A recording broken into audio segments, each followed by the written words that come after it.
Hi, welcome to another episode of Nerd Supernova. I'm your host, Paul Michaels. And I'm KJ McDermott. Yeah. That So, is us. so today we're not talking too much about a lot of big things, just more or less like things that just happened. So we're going to be going over the newest Spider-Man trailer, the Thor Ragnarok trailer, which was pretty cool, Awesome. and the casting of Cable in Deadpool 2. So let's start off with Spider-Man. I'm going to go... I don't want to talk about this that much because I saw it once. Well, the thing that I was saying is we can talk about what we saw in the trailers. Don't hypothesize too much. Yeah. Because obviously we haven't seen the movie. Initial reactions to the actual trailers. I preferred the first one. The second one, I think, gave Too much away. the point by point thing that's going to happen more or less in the movie, and I don't need it because I'm going to see the Spider-Man movie. Like, it's Spider-Man. I'm not going to miss out on it. And it's actually being done by Marvel, so there's no reason for me not to want to see it now. Kind of Marvel. Well, Yeah, I get you. I say Creative Control is probably Marvel. Yeah, it's their version of Spider-Man, so I'm obviously going to at least check it out. I don't see why they have to tell me the whole movie. But see, I don't think they have yet, because we know that the Tinkerer and Shocker are in it, but you have not really seen them at all. So how big or minor of a role they might play, you haven't seen that. You've seen the main villain, which any trailer will show you the main villain. Yeah, we've seen Vulture. You saw Vulture, and you saw a little bit of Iron Man in there, because they need people to come into the movie. But do they need... But Tony Stark Iron Man is a seat filler.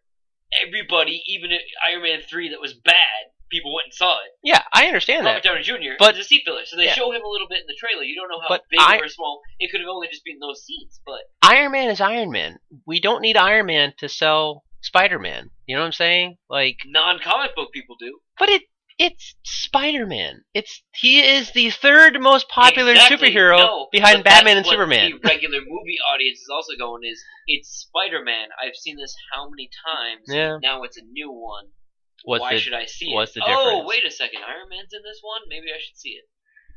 Okay, my more bigger concern, other than the Iron Man, because even if Iron Man's in it a lot, it's still Robert Downey Jr., so at least that'll be entertaining.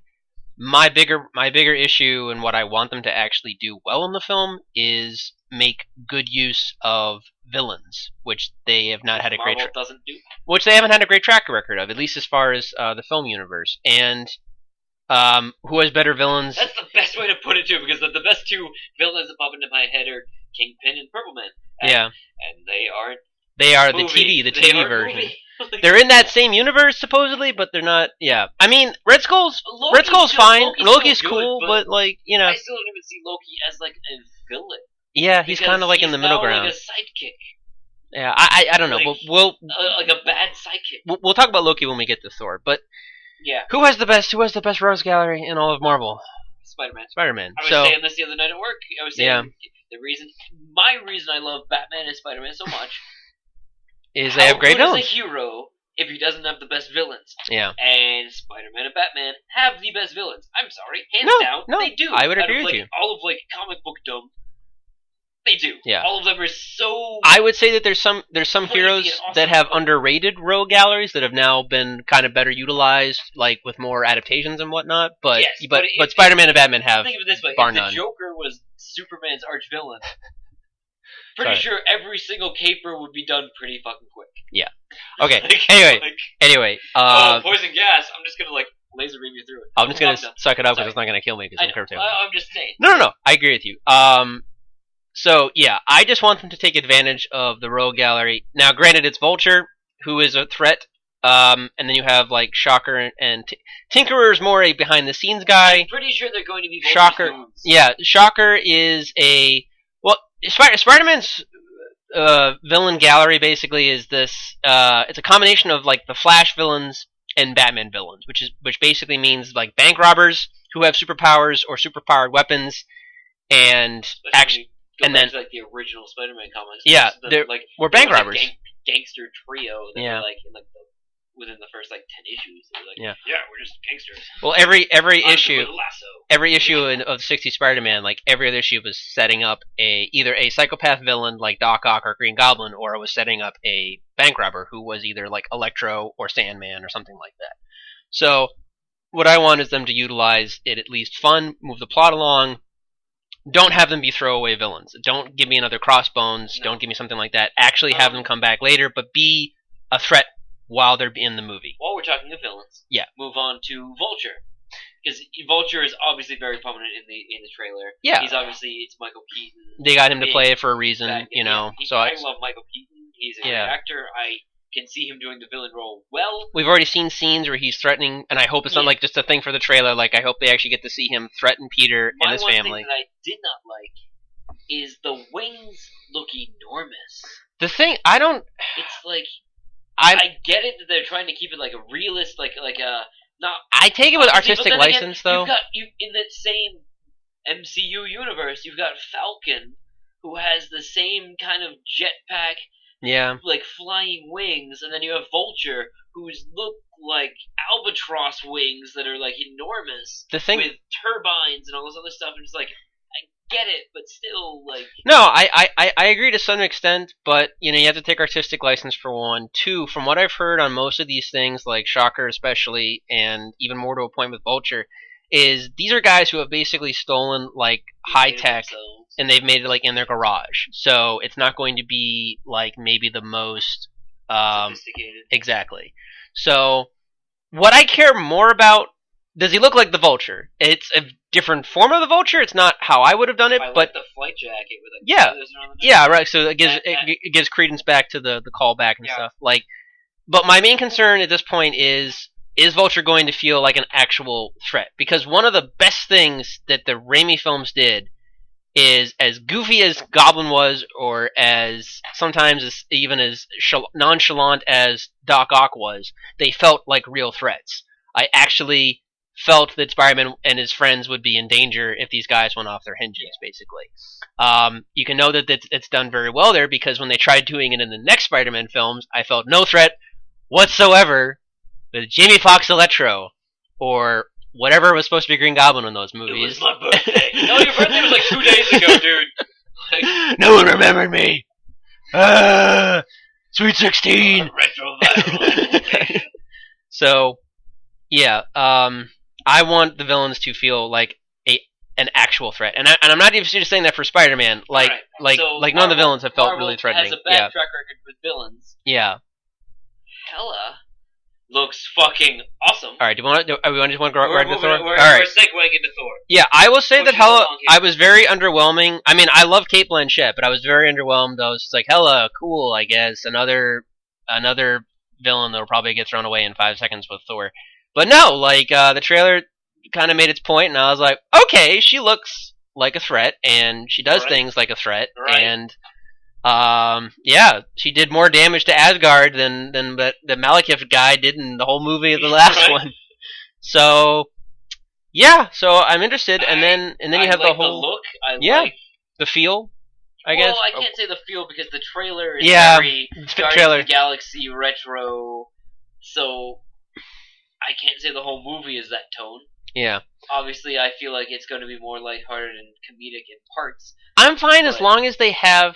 This is the thing, too, is like, people think that I try to shit on Marvel sometimes. Like, I've talked with you about this. Like, the ups and lows. They need the ups and the lows to it. Well, so what I've heard from Kevin Feige is he said this is supposed to be like the Winter Soldier of Phase 3, which makes me very happy, because what Winter Soldier did very well was balance tone. It had lighthearted moments, and it had very heavy moments, and you felt the good balance in between both. And that's what I want. Like, I want to take Thor... Ups and downs. It's like, the comedy parts are great because you also have the dives into the dark. It's like you have to balance it. If it's always comedy all the time, the comedy loses its luster. Well, like, you need the downs too. No, and I agree with you. And one of my biggest complaints with Thor, or at least as far as the films are concerned, is that he's like this Asgardian god, and I've never felt once in the movies so far this level of either otherworldliness, or I've never felt that Thor's really been in any real danger. Like he's never felt in danger to me. I've never felt like I've transcended Earth in a sense. Like, I mean, yes, Asgard got better budget in the second movie. It felt like another place, but I've never felt like I was among the gods. Like, it never gave me that feeling. I just kind of feel like it's more an extension. Now that we see a sexy woman in all black that can bitch slap them, I feel among the gods. Well, I feel more like him being Or in that arena goddesses. or being among even these That different. made no sense. Well, being among these different creatures, like I feel like it's another place, like or this in this trailer, I've given that impression. I'm a huge fan of Planet Hulk, and I'm glad that they're able to incorporate it because they've been rumored that for like a long time that they were going to do that in the films. The one thing that I don't. Are they gonna gloss over? They're probably gonna. They're probably gonna gloss. just like be like, oh yeah, he just showed up in a spaceship, and like that's it. Like that's. It's gonna be like a one like throw off line. Explain what happened. They're probably gonna talk about it. A flashback. But are we gonna get? But we're probably gonna get a glossed over version of what Planet Hulk actually is in the comics because again, what Marvel does is they don't. I mean, with the exception of Winter Soldier, is they pretty much just kind of they sum it up and then it's kind of just done and it's like okay. But if I get to see Thor in his Planet Hulk armor beat up Thor, then maybe it's Thor okay. beating up Thor? No, did I say Thor? Did you say Thor? I think I said Hulk. Well, as long as I can see Hulk in his Planet Hulk armor beat up Thor, then maybe that's worth it. I don't know. I don't even know what half the plot is. So it takes place in space, and space has Thanos, and Thanos is now. And the best thing about the whole trailer, no sign or mention of Jane Foster or her sister or any of the Earth. She's not in it. Yeah, she's not in it. Yeah, which is fine. And I'm thinking it's Natalie Portman, but I don't care at all about Jane Foster. Yeah, exactly. We don't need it. I think they're going to try to set him up with what I believe is supposed to be Valkyrie, the girl next to Jeff Goldblum in the trailers. I believe that's what she's supposed to be, or who she's supposed to be.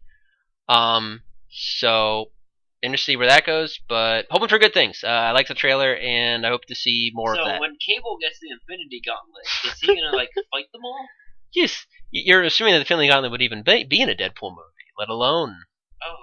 Yeah. Oh, okay. So yeah, let's talk about Josh Brolin. I was surprised. I was too. Came out of left field. All the people they were talking about. But do I think he can play Cable? Yeah, I think we're good. I think he can pull it off as an actor. He's a great actor. Yeah, very good. Obviously, he was not even on my radar for whom I would pick them. No, because I'm thinking like other Marvel. Well, it shows you that the chances of a crossover happening between the X-Men universe and the Avengers universe is probably very slim. I wouldn't say so or not because think about it. With all the prosthetics on Thanos and the CGI, he can look completely different playing Cable. And then again, also. After Infinity War, is Thanos going to be around? They're not going to be face to face. When is it ever going to be a problem? Cable is not going to start fighting Thanos for some reason. It depends. They're not in the same room, same time. It depends what they want to do, because I think also like in the book, or at least in Infinity Gauntlet, which is basically the basis for Infinity War. Like he didn't die; he just kind of gave up and then just went. You're missing the point of what I was saying. It's like are Cable and Thanos ever going to be in the same room, same time? I don't know. So what would stop him from playing both? Well, anyway, do you see? Well, so far they have him cast, they have Domino cast, and obviously Deadpool. Wait, do you play Deadpool? Do you see them keeping the girlfriend around, or do you see her like dying? And then are they going to take the Batman approach? And just, like, well, I'm thinking either I wouldn't call it the Batman approach because it's Deadpool, so I'm going to say more Austin Powers approach.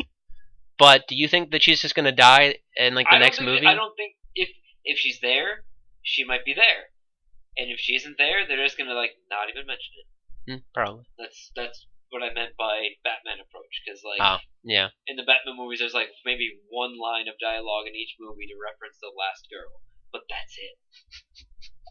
Or James Bond. James Bond. Always like a woman just disappears. There's like, oh, you were like the love interest last time. Yeah. Oh, you're the baby with me now, Hunter. Like. All right. So, you're more obviously a bigger Deadpool fan than I am. I've read like Deadpool and Cable, but that's about the extent knowledge of my knowing them together. Do you have any expectations for what the film would do with them? Like, what do you want to see? Do you want to see? My biggest